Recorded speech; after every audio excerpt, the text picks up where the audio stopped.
Bonjour à toutes et à tous et bienvenue dans cette nouvelle vidéo où aujourd'hui je vais vous présenter ma version de Viserai maintenant que Rosetta est bannie. Une version de Viserai qui a été largement inspirée par une carte qui a été révélée pour Bright Lights mais que je vous laisserai aller découvrir par vous-même, qui va nous pousser à jouer une version de Viserai qui dort un peu, qui veut setup des runechantes, qui veut accumuler un maximum de dégâts d'arcane en jeu, et un moment, tout déclencher d'un coup, faire beaucoup de dégâts, forcer votre adversaire à mettre beaucoup de cartes de sa main, et recommencer à faire des runechantes pour faire ça plusieurs fois par partie. Donc vous allez avoir dans le deck des énormes attaques qui profitent d'avoir plein de runechantes, plein de façons de générer des runechantes, et de quoi recommencer encore et encore. Mais tout d'abord, je vais vous présenter le héros. Alors Viserai, c'est un perso de tard l'époque, de Arcane Rising, une des premières éditions du jeu, et qui dit, c'est un Runeblade, le premier, qui dit, à chaque fois que vous jouez une carte Runeblade, et que vous avez joué une non-attack action card ce tour-ci, vous créez un Runechant. Alors pour être honnête, la capacité de Viserai aura assez peu d'importance parce que le deck ne vise pas à l'utiliser au maximum. Il va y avoir quelques situations, quelques scénarios où vous allez l'activer, mais la majorité du temps, vous allez vouloir bloquer énormément, puis faire quelques runechants avec une carte, les accumuler sur le long terme, etc., etc. On va avant tout utiliser le fait que Viserai ait accès à des spécialisations, la nouvelle dont je ne parlerai pas pour éviter les spoilers, et surtout l'ancienne Arknight Ascendancy, qui vous permettent de mettre une énorme pression sur votre adversaire avec des runechants. Du coup, je vais vous parler de la carte qui inspire un peu le deck. C'est la carte qui mécaniquement ressemble à ce qu'on veut faire, c'est celle qui cimente un peu le tout. Cette carte, c'est Arknight Ascendancy. Alors c'est une carte qui est un peu boudée, et justement, parce qu'elle n'est pas exceptionnelle, elle a un ratio d'attaque par rapport à son coût en ressources qui est assez moyen, surtout si on n'arrive pas à setup. Alors c'est une spécialisation de Viserai qui vous coûtera une ressource de moins à jouer pour chaque runechant que vous contrôlez, et elle coûte 6 de base. Donc considérez qu'à partir de 6 runechant, elle est gratuite, ce qui est très bien. Lorsqu'elle touche votre adversaire, vous créez X runechant, où X est la quantité de dégâts que vous avez infligés avec Arknight Ascendancy, et Arknight Ascendancy à Dominate. Donc, de manière assez logique, se dessine un plan de jeu. Le plan de jeu, c'est accumuler 6 runechant, puis faire une Arknight Ascendancy, recommencer. Et le but, c'est de faire ça, etc., etc., etc. Mais vous comprenez bien que 5 et Dominate n'est pas exceptionnel. Votre adversaire, il peut bloquer, il peut mettre de l'équipement, surtout si on ne l'a pas attaqué avant, ce qui risque d'être le cas. Donc, il faut prévoir des trucs pour améliorer un petit peu ce plan. Les trucs pour améliorer un petit peu ce plan, c'est des slogisms. Alors, il n'y en a que 2 dans le deck, parce que la carte ne bloque pas bien. Mais c'est une carte que de toute manière, vous allez vouloir pitcher. Vous allez vouloir la coller à une Arknight Ascendancy et une bleue pour faire dans le même tour Slogism, puis Arknight Ascendancy et menacer votre adversaire avec un 11 Dominate. Ce qui là d'un coup devient vachement mieux. Parce que 11 Dominate et vous faites plein de runechant, là on commence à discuter. Pour aller avec Arknight Ascendancy et Slogism, on joue aussi Nine's Blade of the Blood Oath, qui est un excellent popper, une bonne carte de ressources, et qui surtout tape à 9 pour 0 quand vous contrôlez 9 runechant, qui profite aussi de Slogism, et qui du coup représente une des autres cartes que vous allez utiliser pour menacer votre adversaire. Maintenant qu'on a parlé des cartes qui permettent théoriquement de tuer votre adversaire, il faut vous expliquer comment est-ce qu'on compte le faire plusieurs fois. On compte le faire plusieurs fois parce qu'il existe une super carte de Runeblade qui s'appelle Rattlebones, qui vous permet pour 2 de bannir une attack action card Runeblade de votre cimetière. Vous pouvez la jouer ce tour-ci, et si vous avez fait des dégâts d'arcane à votre adversaire, vous pouvez jouer Rattlebones en instant. Il est peu probable que vous jouiez Rattlebones beaucoup en instant, quoiqu'il existe une séquence qui vous permette de le faire. Mais la majorité du temps, considérez que pour 2 ressources, vous allez pouvoir rejouer une Arctis Ascendancy ou un Ninth Blade of the Blood Oath de votre cimetière, même après avoir bloqué avec ou après les avoir joués. Donc vous avez en vrai pas mal d'exemplaires de cette grosse patate. Du coup, pour accompagner cette grosse patate, et parce qu'il nous faut plein de runechant, vous avez des cartes qui créent des runechant. Vous avez évidemment Mordred Tide, une des meilleures cartes du deck, qui vous récompensera d'avoir setup un petit peu une Mordred Tide et 2-3 autres cartes qui génèrent des runechant pour en faire vraiment beaucoup d'un coup et accumuler beaucoup de value. Vous avez une carte basique mais qui fonctionne très bien, Read the Rune, qui crée 3 runechant pour 0. Considérez d'ailleurs qu'un excellent tour, c'est faire Mordred Tide puis Read the Rune, ce qui vous permet de faire 5 runechant d'un coup pour 2 cartes, ce qui est bien.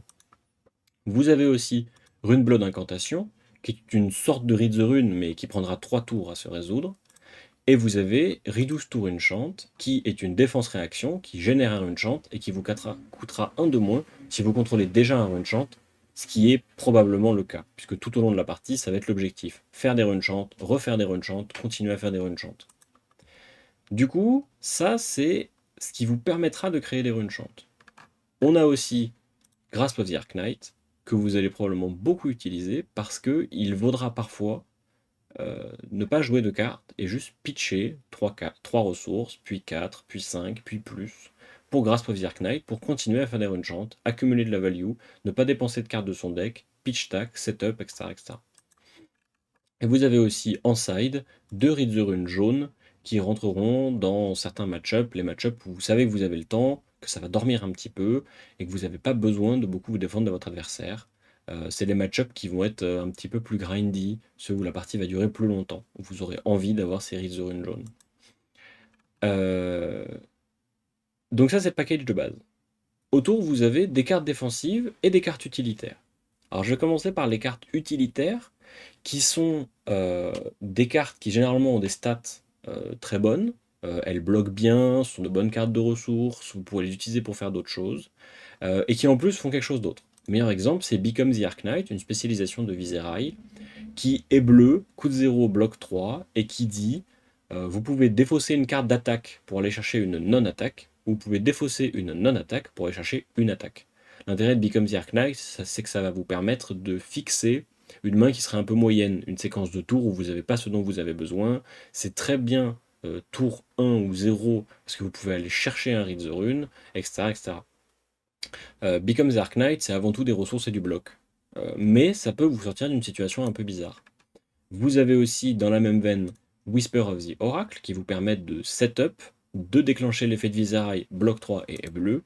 Warmonger's Diplomacy, qu'on ne présente plus, qui est pertinente parce qu'elle est bleue, bloc 3, et que parfois elle aura un effet, mais ce sera probablement une des premières cartes à sauter du deck, notamment pour la nouvelle carte de Bright Lights, qui sera à mon avis bien meilleure que celle-ci. Vous avez Oath of the Arknight qui génère un enchant, Looming Doom qui vous permettrait théoriquement d'accumuler beaucoup de value avec vos runechants. Parce que Looming Doom, lorsque vous la jouez, sacrifie tous les runechants que vous contrôlez, vous mettez autant de marqueurs sur Looming Doom, et à chaque fin de votre tour, vous allez infliger 2 dégâts d'arcane et enlever un compteur de Looming Doom. L'idée, c'est que là où vos runechants n'auraient fait qu'un seul point de dégâts, Looming Doom fait en sorte qu'ils en fassent 2. Sauf que ces points de dégâts sont répartis sur la durée, sont beaucoup plus longs, permettent à votre adversaire de se défendre, etc. etc. Donc Looming Doom est une carte qui avant tout est là pour les ressources et le bloc, qui à mon avis serait pertinente à jouer, notamment avec Spellbound Creepers, après que vous ayez touché votre adversaire avec une Arknight Ascendancy, et donc fait beaucoup de runechant pour soudainement avoir plein de cartes pour menacer votre adversaire, plein de points de dégâts qui attendent.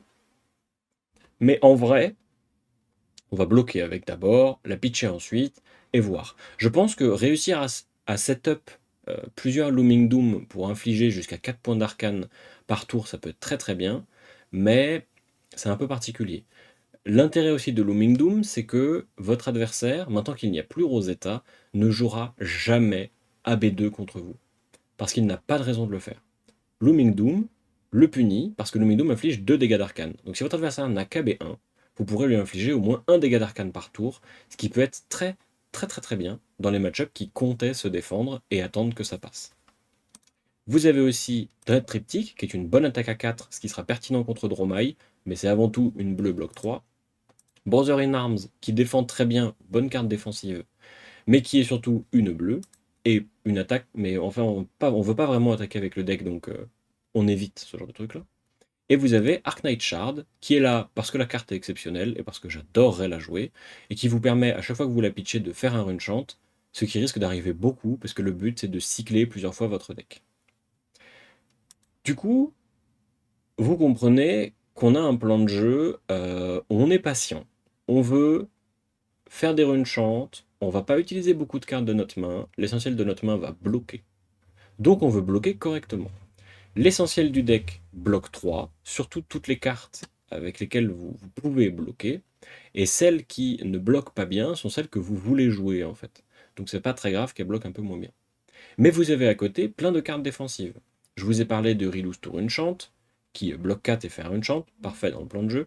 Mais vous avez aussi des Think Below, des Sigil of Solace qui vous permettent de bloquer très bien, de setup et de gagner des points de vie, et des Sigil of Suffering qui vous permettront de faire un point de dégâts, ce qui réduit la range de kill, et de défendre correctement.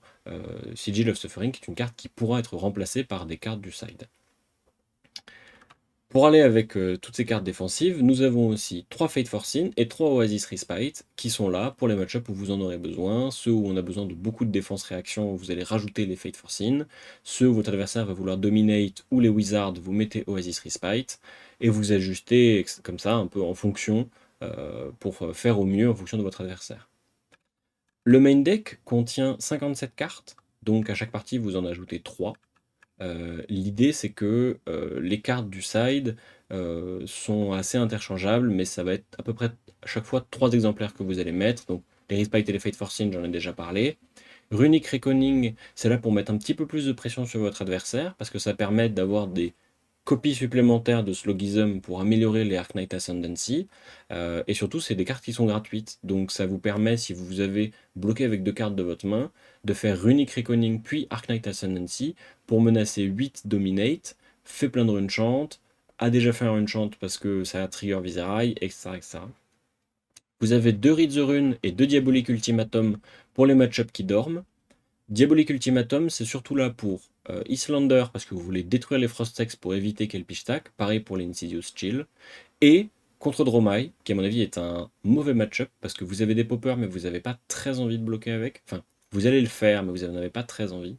Donc Diabolic Ultimatum vous permet d'enlever les cartes les dragons de votre adversaire en pitchant vos attaques pour conserver des poppers, mais malgré tout faire leur effet. Effet que vous pouvez vous pouvez en augmenter le nombre avec des remembrances qui remélangent les poppers et les Diabolic Ultimatum pour boucler. C'est aussi très bien pour détruire les Frostex, comme j'ai déjà dit. Donc c'est là contre les decks qui veulent vous fatiguer d'une certaine manière. Et on a évidemment 3 Remembrance. J'ai dit qu'on voulait jouer plein de fois la même carte, donc Remembrance est une évidence. Avec Remembrance, vous allez remélanger des Slogism, parfois des Read the Rune pour continuer à faire des Runechant, des Arc Knight Ascendancy ou des Ninth Blade. L'idée c'est de continuer à faire ce que vous faites déjà, continuer à faire des Runechant, continuer à attaquer votre adversaire. Mais de toute façon, vous n'allez pas beaucoup l'attaquer votre adversaire, vous allez le faire de temps en temps quand vous avez setup. Donc c'est un deck qui va commencer à être bon au 2e cycle. Donc, vous allez vouloir bloquer, vous allez vouloir défendre, vous allez vouloir être passif. C'est pour ça que c'est aussi un deck qui méritera d'être ajusté. On ne sait pas exactement à quoi la méta va ressembler avec Bright Lights, on ne sait pas à quel point la nouvelle spécialisation de Viserai sera très bonne. Donc on ne sait pas exactement comment placer le personnage. Et c'est pour ça d'ailleurs que cette version du deck est une version qui est un petit peu brouillonne, parce qu'elle manque de subtilité, elle manque de finesse pour absorber certains match-ups et pas d'autres, etc. Donc ce sera à vous de l'ajuster lorsque vous la prendrez en main, de voir ce que vous voulez en faire, d'ajuster le side, d'augmenter les défenses réactions, peut-être d'augmenter les diaboliques ultimatum, de rajouter plus de cartes pour être agressif, etc., etc. Il est probable qu'une des faiblesses du deck soit justement son agressivité, c'est-à-dire qu'il n'est pas agressif, donc vous dormez, donc il faudra peut-être ajuster ça pour être un petit peu plus bourrin, mais ça impliquerait de changer le cœur du deck. Donc pour le moment, je n'ai pas choisi de le faire, mais ce serait tout à fait pertinent d'y réfléchir. Pour finir, et avant que je donne le mot de la fin, je vais vous parler des équipements. Alors vous avez un package d'équipements de base, qui est celui que vous allez utiliser contre les decks physiques, contre à peu près la majorité des decks en fait, qui est constitué de Crown of Providence, qui vous permettent de fixer votre arsenal ou votre main le tour où vous en avez besoin et qui vous fait gagner 2 points de vie. Je regardais s'il y avait une carte pour remplacer Crown of Providence, mais visiblement je l'ai enlevé. Donc ce sera toujours Crown of Providence. Vous avez Fiendal Spring Tunic qui vous permettra d'utiliser la ressource pour activer les Brothers in Arms ou les Oasis Respite. Ou alors, dans les cas où vous en auriez besoin, on vous donne la ressource dont vous avez besoin pour faire votre tour. Donc c'est une très bonne carte dans les match-ups qui dorment. C'est celle que vous allez jouer très souvent. Mais vous avez une option qui est Diadic Carapace qui la remplace très bien parce qu'elle vous fournit de l'arcane barrière, mais surtout 3 points de vie supplémentaires, ce qui peut être très pertinent dans les match-ups agressifs. Vous avez Grasp of the Arc Knight, cette carte est trop bien. Le seul moment où on remplace Grasp of the Arc Knight, c'est si votre adversaire vous fait des dégâts d'arcane. Mais même dans ces cas-là, c'est pas sûr que vous vouliez le remplacer, parce que vous allez créer tellement de rune chant avec Grasp que c'est assez exceptionnel. Et en plus, vous gagnez 3 points de vie avec. L'arme qu'on utilise, parce que Rosetta a été bannie, c'est Ripping Blade, parce qu'elle empêche votre adversaire, s'il voulait se défendre en gagnant des points de vie, de le faire, puisque vous allez assez souvent être en dessous de lui, puisque lui va vous attaquer, mais pas vous. Donc c'est assez important d'être en dessous de votre adversaire, juste pour trigger Ripping Blade. On ne veut pas attaquer avec, parce qu'on ne veut pas déclencher les rune chant, donc c'est surtout là pour l'effet passif. Si à l'avenir se révèle une meilleure arme pour Viserai, par exemple une arme à une main qui nous permettrait d'utiliser d'autres cartes à côté, alors on changerait probablement, mais pour le moment, Ripping Blade est la plus adaptée. Et on a Spellbound Creepers qui bloque 1, ce qui peut être important dans le cas où on a besoin d'aligner beaucoup de blocs d'équipement, mais qui a un effet qu'on pourrait utiliser dans certaines situations et vers la fin de la partie pour enfoncer l'adversaire. Je vous ai déjà parlé de la ligne avec Looming Doom qui vous permet de récupérer tous les one-shots que vous avez fait sur Arc Knight Ascendancy pour faire beaucoup de dégâts sur le long terme. Mais vous pouvez aussi avoir des séquences de jeu un peu particulières où vous avez bloqué avec une attaque de votre main, puis que vous utilisez Spellbound Creepers pour faire un Read the Rune.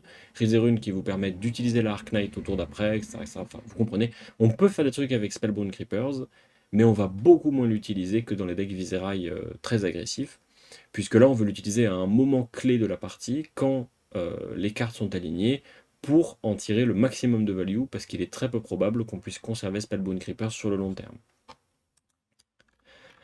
Et enfin, le dernier slot d'équipement qui viendra remplacer Grasp of the Arc Knight, c'est Vexing Quill End, qui vous permet de faire 2 rune chant, mais qui surtout a Arcane Barrière 1, et qui va être là quand vous avez besoin d'Arcane Barrière 3, quand vous voulez dormir un petit peu, etc., etc.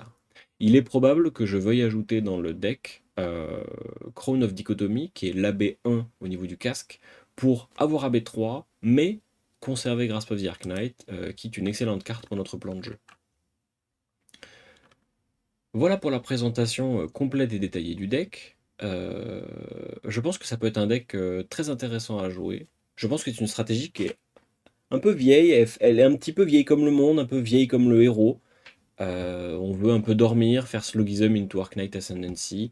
C'est probablement pas un excellent deck, mais c'est peut-être une piste de réflexion pour Viserai maintenant que Rosetta a été bannie. Dites-moi ce que vous en pensez.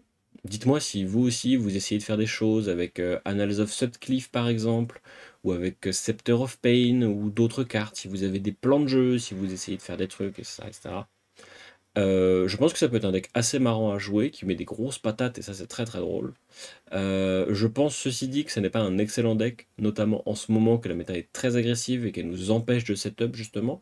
Mais si la méta tend à se ralentir, à dormir un petit peu plus, normalement c'est un deck qui est très bon contre les decks qui font un petit peu rien et qui veulent surtout défendre, parce que vous allez les attaquer là où ils sont le plus faibles, c'est-à-dire vous allez accumuler énormément de value sur un tour clé, et là où ils auraient aimé bloquer 12 à tous les tours, là vous leur dites ce tour-ci je te mets 30, et donc forcément ils vont devoir prendre des dégâts, et c'est tout l'intérêt du deck.